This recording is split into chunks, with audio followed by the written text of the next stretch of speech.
Lamine Yamal আগেই বলেছিলেন, যদি আমরা এক গোল খাই সমস্যা না, অথবা 2 গোলও খাই কোনো সমস্যা না। সহজ ভাষায় বলি, রিয়াল মাদ্রিদ এই মৌসুমে আমাদের হারাতে পারবে না। হলো তাই, রিয়াল মাদ্রিদ বার্সেলোনাকে হারাতে পারলো না এই সিজনের শেষ এল ক্লাসিকো, যেটা কার্লো আনচেলত্তির বিদায় এল ক্লাসিকো, সেখানেই রিয়ালকে 4-3 গোলের হার উপহার দিয়েছে বার্সেলোনা। সিজনের শেষ এল ক্লাসিকো, যেটা কার্লো আনচেলত্তির শেষ এল ক্লাসিকো, সেখানেই রিয়ালকে 4-3 গোলের হার উপহার দিয়েছে বার্সেলোনা।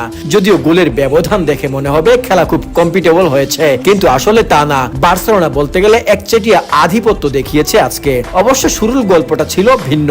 মাত্র 10 মিনিটের ভেতর 2 গোল দিয়ে বার্সেলোনাকে কুপকাত করে ফেলে। এই 10 মিনিট বাদ দিলে বাকি পুরোটা ম্যাচ ছিল বার্সেলোনার। 19 মিনিটে প্রথম গোল আসে এরিক গার্সিয়ার পা থেকে, তারপর 32 মিনিটে লামিন মেসি নিয়ামালের গোল। এই ছেলের জন্য আলাদা 2টা লাইন বলতেই হয়। আজকে খেলা দেখে মনে হচ্ছিল মেসি নেইমার সবাই এই ছেলের উপর ভর করে বসে গেছে। কি দারুণ, কি দুর্দান্ত। লামিনের গোলের পরই আসে রাফিনহাসও। 34 মিনিটে রাফিনহার প্রথম এবং 45 মিনিটে আরেক গোল দিয়ে বেস পূর্ণ করেন রাফিনহা। পাশাপাশি এই ম্যাচ শেষে ব্যালন ডিওরের আলোচনায় রাফিনহার নামটাও উজ্জ্বল হলো।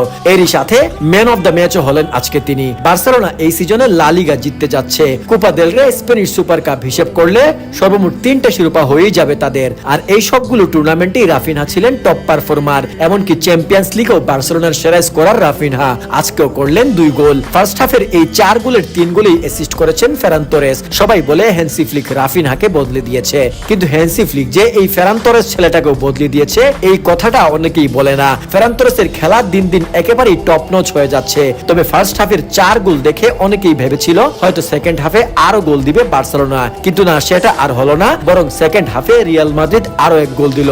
সেই গোলটাও এমবাপ্পের পা থেকে আসলো, আর তার ফলে তার হলো আজকে হ্যাট্রিক। কিন্তু এই হ্যাট্রিক কোনো কাজেই লাগলো না। তবে আজকের ম্যাচে রেফারির বেশ কয়েকটা বিতর্কিত সিদ্ধান্ত ছিল, যেগুলো নিয়ে অনেক আলোচনা হবেই। তবে ইনজুরি আক্রান্ত রিয়ালের ডিফেন্স যে এই মৌসুমে একদম অকেজো, সেটাই প্রমাণ হলো আজ।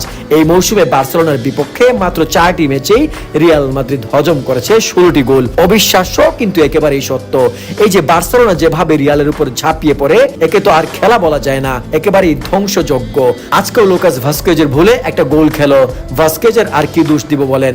সে কি উচ্চমানের রাইট ব্যাক? কারবাহালের ইনজুরি হয়েছে প্রায় 7 মাস। এর মধ্যে নতুন রাইট ব্যাক সাইন করানো উচিত ছিল, যার মাসুল দিল রিয়াল মাদ্রিদ। এই মৌসুমে বারবার যেভাবে মাদ্রিদ লজ্জায় পড়েছে, তা এর আগে শেষ কবে হয়েছিল বলা মুশকিল। জাবি আলোনসো আসছেন, তার সামনে পাহাড় সম কাজ। তিনি কি পারবেন এই পাহাড় সম কাজ করে রিয়াল মাদ্রিদকে আবার আগের ফর্মে ফিরিয়ে আনতে?